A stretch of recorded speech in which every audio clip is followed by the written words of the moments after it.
MK. Haridas, താങ്കളുടെ അഭിപ്രായം അക്കാര്യത്തിൽ എന്താണ്? കമ്മ്യൂണിക്കേഷൻ പാളി എന്നുള്ള കാര്യത്തിൽ സംശയമൊന്നുമില്ല.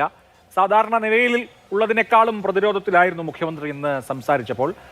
അതിനപ്പുറത്ത് ഈ പ്രളയ ദുരിതം നേരിടുന്നതിൽ സർക്കാരിന് വലിയ വീഴ്ചകൾ പറ്റിയിട്ടുണ്ടോ എന്ന് തോന്നുന്നു? ഞാൻ എന്റെ സുഹൃത്ത് യുവരാജ് ഗോകുലിന്റെ ഒന്നും കേൾക്കാൻ എനിക്ക് പറ്റിയില്ല, സാങ്കേതിക തകരാറില്. അതുകൊണ്ട് അദ്ദേഹം പറഞ്ഞ എന്തെങ്കിലും കാര്യങ്ങൾ ഞാൻ പറയുന്നുണ്ടെങ്കിൽ അഭിലാഷ് ദയവ് ചെയ്ത് ക്ഷമിക്കുക. ധൂർത്ത്, കെടുകാര്യസ്ഥത, ധാർഷ്ട്യം, അഹങ്കാരം LDF സർക്കാരിനെതിരെ ഉയർന്നു വന്ന ഏറ്റവും വലിയ ആരോപണം അതായിരുന്നു. അത് നിഷ്പക്ഷരായവർ സമൂഹത്തിൽ അങ്ങേയറ്റം ഉയർത്തിക്കാട്ടിയത് മൂലമാണ് LDF സർക്കാർ വീണത് എന്ന കാര്യത്തിൽ യാതൊരു സംശയവുമില്ല. അത്തരം ഒരു സാഹചര്യത്തിൽ അധികാരം കൈയാളിയ UDF സർക്കാരും VD സതീശനും ഓരോ സ്റ്റെപ്പ് വെക്കുമ്പോഴും അങ്ങേയറ്റം ജാഗ്രത പുലർത്തേണ്ട ഒരു ചുമതല അവർക്കുണ്ടായിരുന്നു. ഹെലികോപ്റ്റർ യാത്രയും ഈ ആർഭാട ഡൈനിങ്ങും ഒഴിവാക്കേണ്ടതായിരുന്നു എന്നാണ് ഒരു സാമൂഹ്യ നിരീക്ഷകൻ എന്ന നിലയിലുള്ള എൻ്റെ അഭിപ്രായം. കാരണം സാഹചര്യമാണ് എല്ലാറ്റിനും പ്രധാനം. അദ്ദേഹം ഇന്ന് വളരെയധികം വികാരാധീനനായിട്ട് അദ്ദേഹത്തിന്റെ ബോഡി ലാംഗ്വേജ് അങ്ങേയറ്റം മോശമായിരുന്നു.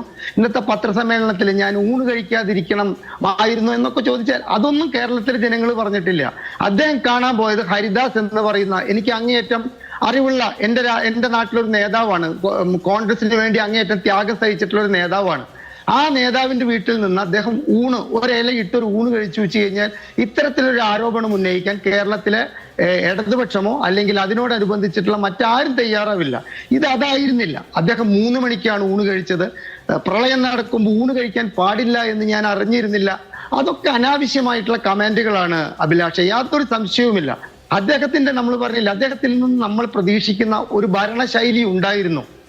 72 ദിവസം കൊണ്ട് മറ്റവരായിരുന്നു ഭേദമെന്ന് ഒരു വിഭാഗം ജനങ്ങളെ കൊണ്ട് പറയിപ്പിക്കാതിരിക്കാനുള്ള ഒരു ഉത്തരവാദിത്വം VD സതീശനും UDF സർക്കാരിനുമുണ്ട്. അപ്പൊ അത്തരത്തിലുള്ള സാഹചര്യങ്ങള് ഇപ്പൊ മന്ത്രിസഭാ രൂപീകരണം, മുഖ്യമന്ത്രിയാകുന്ന പ്രശ്നവുമായി ബന്ധപ്പെട്ടിട്ടുള്ള ലാഗ്, ഇതൊക്കെ കഴിഞ്ഞിട്ട് അധികാരം കിട്ടിയതിന് ശേഷം ഉണ്ടായിട്ടുള്ള 2-3 വിവാദങ്ങൾ, അതൊക്കെ കഴിഞ്ഞിട്ട് ജനങ്ങൾ അങ്ങേയറ്റം ഒരു പ്രശ്നത്തിൽ 2018-ലെയും 2019-ലെയും അത്ര രൂക്ഷമായ പ്രളയമൊന്നും കേരളത്തിൽ ഇപ്പൊ ഉണ്ടായിട്ടില്ല, അത്ര രൂക്ഷമായ പ്രശ്നങ്ങളും ഉണ്ടായിട്ടില്ല. എങ്കിൽ പോലും ഞങ്ങളുടെ മുഖ്യമന്ത്രി ഞങ്ങൾക്ക് വേണ്ടി ജാഗരൂകരായി തിരുവനന്തപുരത്ത് ഇരുന്നുകൊണ്ട് ഞങ്ങളുടെ പ്രശ്നങ്ങൾ കാണുകയും അതിനെ പരിഹാരം ചെയ്യുകയും ചെയ്യുമെന്ന് ജനങ്ങൾക്കൊരു ബോധ്യം വരേണ്ടത് അങ്ങേയറ്റം ആവശ്യമായിരുന്നു. ഈ UDF സർക്കാർ എന്ത് ചെയ്തു എന്നതല്ല, എന്ത് ചെയ്യാതിരുന്നതു എന്നാണ് ജനങ്ങൾ ശ്രദ്ധിക്കുക എന്ന് മനസ്സിലാക്കണം. പെട്ടിമുടി ദുരന്തത്തിന്റെ ചർച്ചയ്ക്ക് ഒരു മിനിറ്റ്. പെട്ടിമുടി ദുരന്തവുമായി ബന്ധപ്പെട്ട ചർച്ചയില് കോൺഗ്രസ് നേതാവ് പറഞ്ഞതാണ്, പിണറായി വിജയൻ സർക്കാർ എന്ത് ചെയ്തു എന്നതിനേക്കാൾ എന്ത് ചെയ്തില്ല എന്നാണ് ജനങ്ങളും ഞങ്ങളൊക്കെ നോക്കുക എന്ന് പറഞ്ഞ അതേ കാര്യം ഇവർക്കും ബാധകമാണ്. അപ്പോ ഹെലികോപ്റ്റർ കരാർ റദ്ദ് ചെയ്യുമെന്ന് പറഞ്ഞ് അധികാരത്തിൽ വന്നവർ അതേ ഹെലികോപ്റ്റർ ഉപയോഗിച്ചിട്ട് ഇൻവെസ്റ്ററെ കാണാൻ പോയി, അല്ലെങ്കിൽ ഭാര്യയുടെ അച്ഛനെ കാണാൻ പോയി. ഇതൊന്നും ന്യായീകരിക്കത്തക്ക കാര്യങ്ങളല്ല.